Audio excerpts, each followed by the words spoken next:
Who likes to jump in mud puddles and swim at the beach? Do you ever wonder where the water comes from?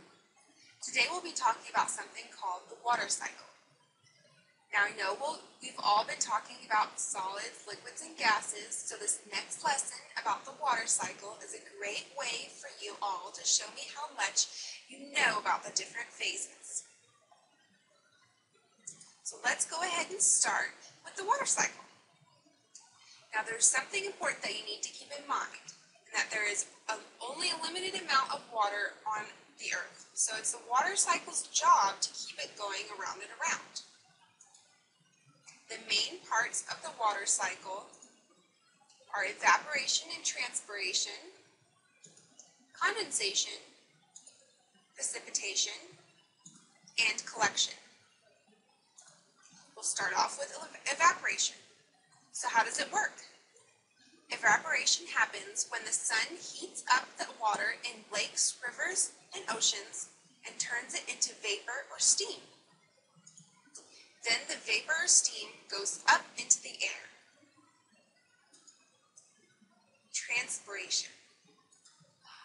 Plants can sweat too? No. But plants do their own version of sweating called transpiration, and it's an important part of evaporation. Water is absorbed through the roots and goes up through the plants, and then it evaporates through the leaves and goes up into the air. Condensation. When the water vapor in the air gets cold, it changes back into its liquid form, making clouds. This is called condensation.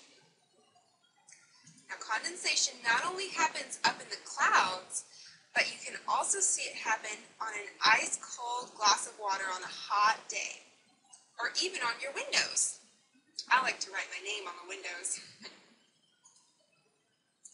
Precipitation. Precipitation happens when too much water has condensed in the air and the clouds become too heavy and they fall back to the earth in the form of rain, hail, sleet, or snow. Collection.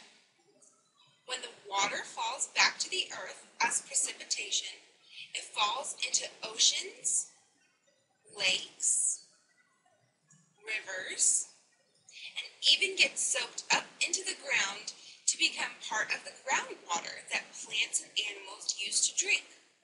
Or it might run right over the soil and go straight into those big bodies of water. Then it starts all over again. So today we've learned about the water cycle and how it turns the water into gas in the form of vapor or steam. So it goes up into the sky to make clouds. And we've learned about how the water gets back down to the earth from the clouds as a liquid, like rain. We even saw water as a solid, like hail, sleet, and snow.